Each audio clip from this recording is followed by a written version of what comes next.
오늘 주 앞에 나오신 성도님들을 예수님의 이름으로 환영하고 축복합니다.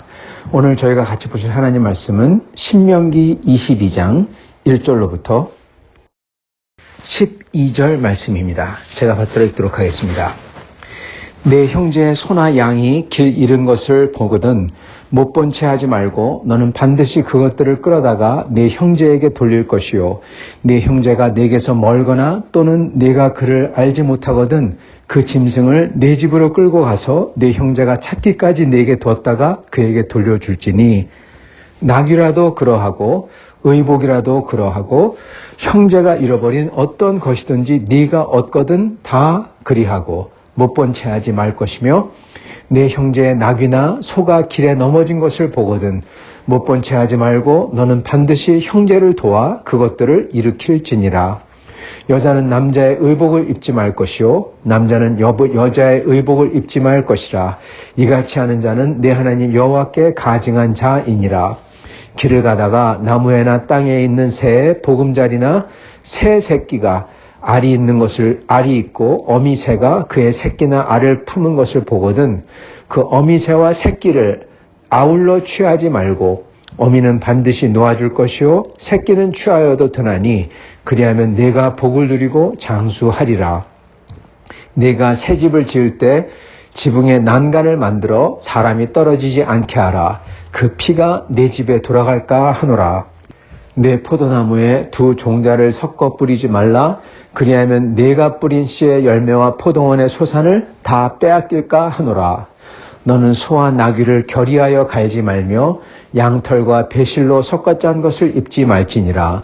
너희는 너희가 입는 겉옷의 내 귀에 술을 만들지니라. 아멘.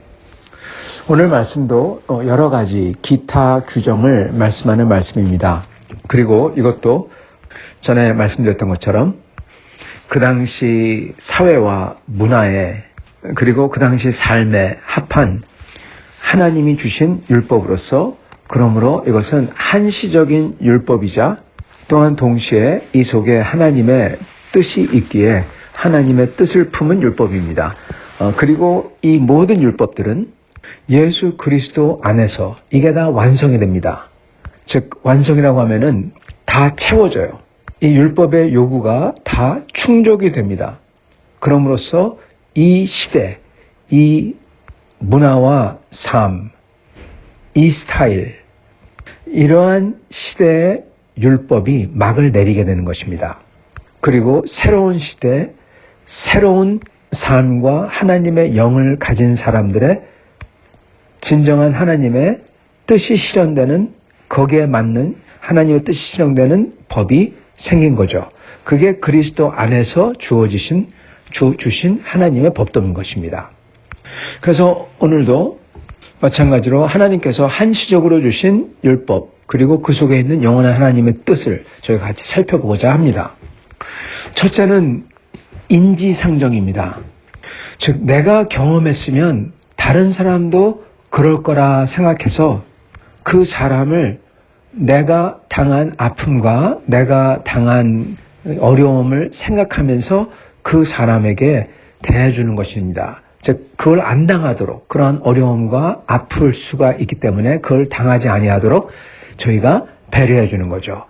그러한 삶을 그러한 버릇을 가지라고 하나님은 명령하십니다. 그게 바로 여기 나오는 소와 양 길 잃은 것을 보면은 못 본 채 하지 말고 반드시 그걸 끌어다가 형제에게 돌려줘라 이겁니다. 여러분 그 당시 양은 굉장히 큰 거였어요. 우리는 그 당시 사람들이 매일마다 양고기를 먹고 양고기를 많이 먹겠다 생각하는데 여러분 양고기는요 먹을 수가 없습니다.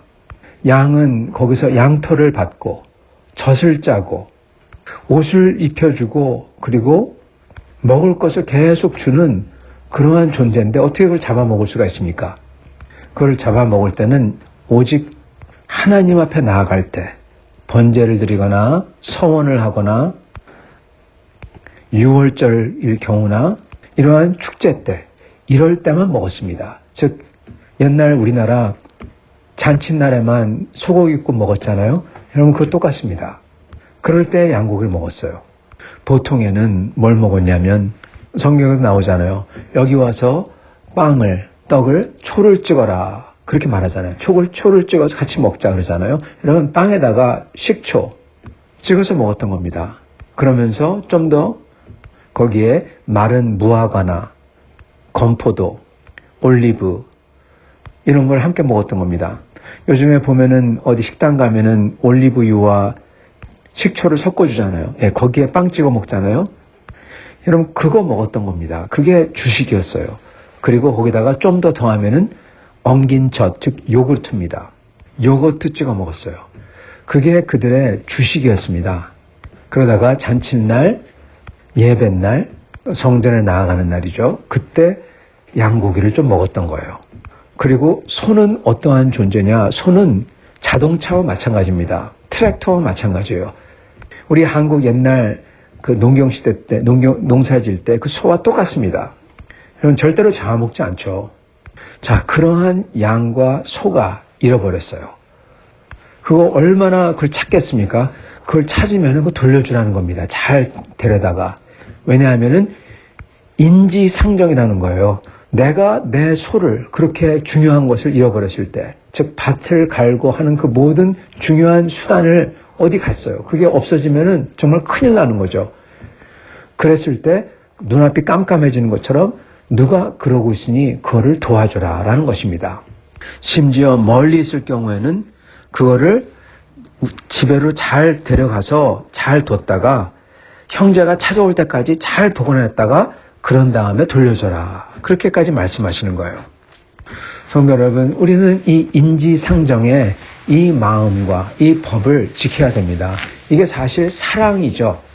형제를 사랑하라. 형제를 네가 네 자신을 사랑하듯 사랑하라. 여러분, 그 법이 바로 이겁니다.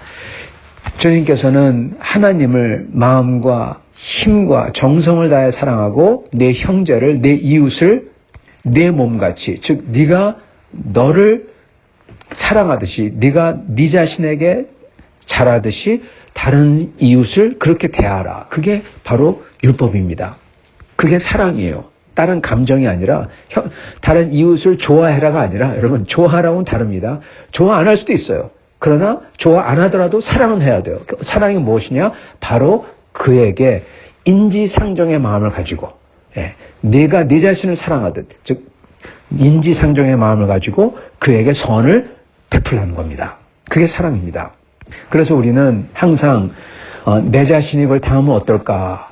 그걸 생각하면서 그렇지 않도록 다른 사람에게 대해야 된다는 것입니다. 그리고 곧 이게 사랑이고 이웃을 사랑하는 거고, 이게 하나님의 제일 큰 계명이자 명령이자 하나님의 법이에요. 이거 안 지키면 안 되는 겁니다. 제일 큰 명령이잖아요. 제일 큰 명령. 그렇기 때문에 여러분, 다른 사람을 뒤에서 험담하는 것은 제일 큰 명령을 어기는 겁니다. 왜냐하면 그에게 선을 대하는 게 아니라 나쁜 거를 대하고 있잖아요. 인지상정으로 누가 나한테 그러면은 얼마나 기분 나쁩니까? 근데 그걸 내가 하고 있잖아요. 다른 사람에게.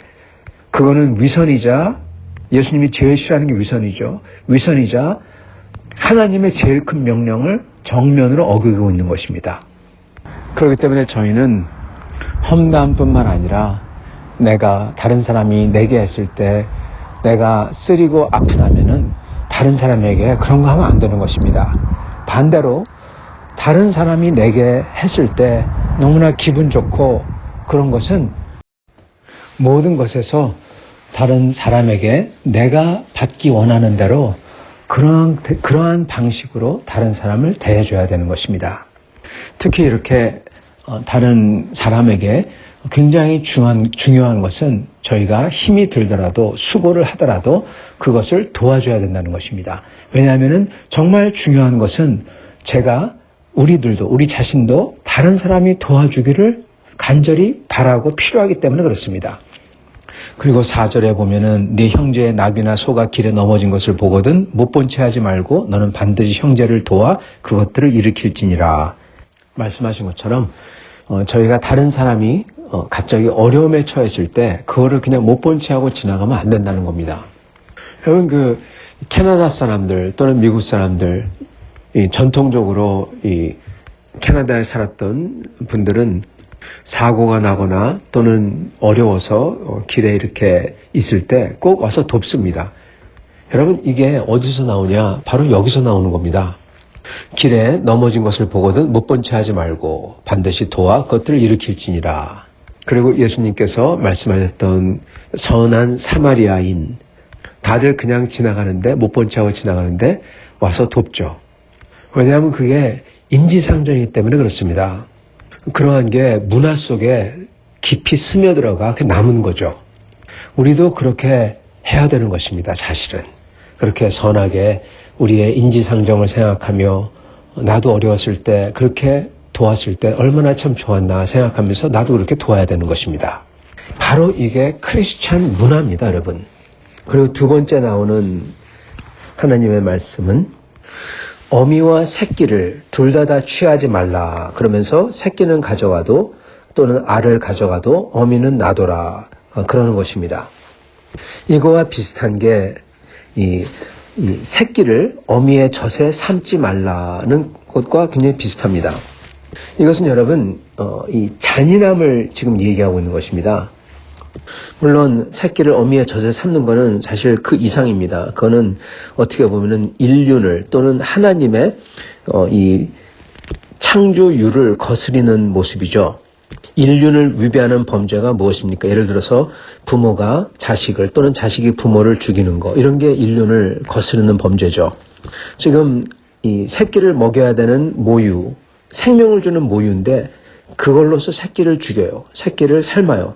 이게 거스른다는 겁니다. 그렇기 때문에 하나님께서는 하지 말라고 하시는 거고, 그리고 오늘 나오는 것은 그와는 약간 다르지만은 그렇지만은 잔인함에 대해서 얘기하고 있는 거예요. 어미와 새끼를 둘 다 취하고 그러지 말고 어미가 있으면은 새끼를 보살필 수가 있습니다. 새끼를 다 가져가지 아니하고 하나 두 개를 놔둔다고 하더라도 어미가 돌보고 그리고 또 거기서 생명이 계속 나올 수가 있는 겁니다. 그렇지만 어미를 가져가 버리면은 알이나 새끼는 다 죽습니다. 하나님은 그래서 어미를 가져가지 말라 하시는 거죠. 즉 사냥하는 데 있어서도 잔인함이 없어야 된다는 겁니다. 그리고 다 완전히 씨를 말리는 그러한 것은 하지 말라는 거죠. 요즘에도 이 나라에서 캐나다나 미국 같은 데서 보면요, 이 수렵 같은 경우는 라이선스를 줍니다. 이 물고기도 그렇고 다 라이선스를 주고 그리고 몇 개만 취하도록 하죠. 전부 다 가져가지 못하도록 합니다. 이게 다 싹쓸이 하는 것을 막고 그리고 다 생명이 없어지는 것을 막는다라는 거에서 오늘 말씀과 굉장히 비슷합니다. 그리고 그러한 것은 오늘 말씀에 기반을 두고 있는지도 모르겠습니다. 그런데 오늘 말씀은 그것뿐만 아니라 그 이상으로서 오늘 말씀을 말씀하고 있어요.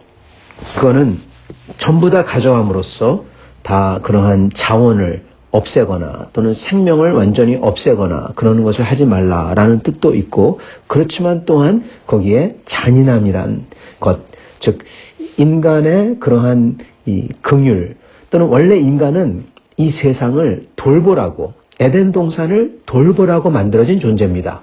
근데 그 인간이 그 세상을 싹 다 죽인다. 여러분, 그것도 인륜의 하나님의 그러한 창조율에 맞지 않는다는 겁니다. 여러분, 이러한 게 숨어 들어가 있어요. 그래서 단순히 이 자원을 또는 창조 세계를 파괴하지 말라 그러는 것뿐만 아니라 원래 인간의 인간됨, 인간성이죠. 인간성의 말살을 하지 말라는 것도 있는 것입니다. 원래 인간은 보호하고 그래야 되는데 이렇게 잔인하게 굴면은 인간성이 말살되는 거예요. 인간의 원래 뜻이, 목적이 파괴되는 것입니다.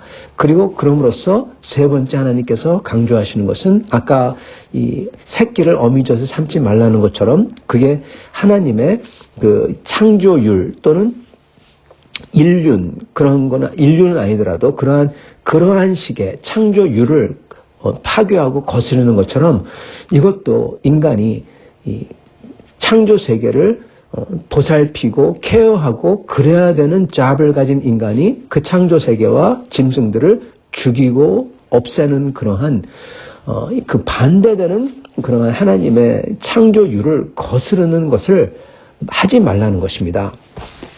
그리고 끝으로 마찬가지로 보면은 이 섞어서 씨를 뿌리거나 섞어서 결의하거나 즉 밭을 갈거나 섞어서 옷을 만드는 것을 하지 말라. 그렇게 말씀하십니다. 이것 또한 하나님께서는 무엇을 이걸 상징적으로 보시고 계시는 거예요. 상징적으로 보시고 계시면서 무엇을 말씀하시냐 하면 바로 하나님의 창조율을 거스르는 것을 하지 말라고 하시는 것입니다. 하나님의 창조율은 무엇입니까? 남자와 여자 따로 구분해서 만들었어요. 따로 구분이 되어야 그 남자와 여자가 다른 존재들이 하나가 될 수가 있고 그럼으로써 하나님께서 원하시는 온전한 가정, 온전한 인간의 모습이 나오는 겁니다. 근데 남자가 나는 여자라고 하고 여자가 나는 남자 같다고 하고 여러분 구분이 없어지면 차이가 없어지면 그거는 하나님이 생각하시는 창조가 아니에요. 하나님의 창조를 거스르는 겁니다. 그렇기 때문에 남자가 여자 옷 입지 말고 반대로 하지 말라. 반대도 하지 말라. 그렇게 말씀하시는 것입니다. 남자는 남자답게, 여자는 여자답게 분명히 그들의 모습을 지켜야 되는 것입니다. 본연의 모습을. 그리고 그를 함께 섞고 그러는 것을 그 존재를 없애고 희석하는 것을 하지 말라는 거죠. 그리고 비슷하게 이 옷을 보면은 양털과 배실을 섞는 것 그리고 소와 나귀가 함께 결의해서 그래서 밭을 가는 것 그리고 포도원에 여러 가지 다른 두 종자를 섞어서 뿌리는 것 이것도 하나님께서 창조하신 그러한 것들을 함께 섞는 그걸 하지 말라는 겁니다. 이건 약간 논외라고 생각할 수가 있지만은 이러한 것을 봤을 때 인간이 다른 생명의 유전자를 예를 들어서 섞어서 뱀과 쥐를 섞는다든지 콩과 오이를 한꺼번에 섞는다든지 여러분 이런 것 하면 사실 안 되는 것입니다. 하나님의 창조율을 이게 거스르는 거예요. 물론 요즘은 전부 다 유전자 변형을 합니다. 무슨 말이냐면은 좀 더 추위에 강한 그러한 것을 품종을 만들고 개량하고 그럽니다. 그러나 그거는 몰라도 이렇게 하나님의 창조율을 거스르는 혼합하는 인간이 완전히 혼합시켜버리는 그러한 것은 하면 안 된다는 것입니다. 그래서 오늘 여기 나오는 모든 말씀은 하나님의 이 창조율 또는 인륜에 대해서 얘기하고 계십니다.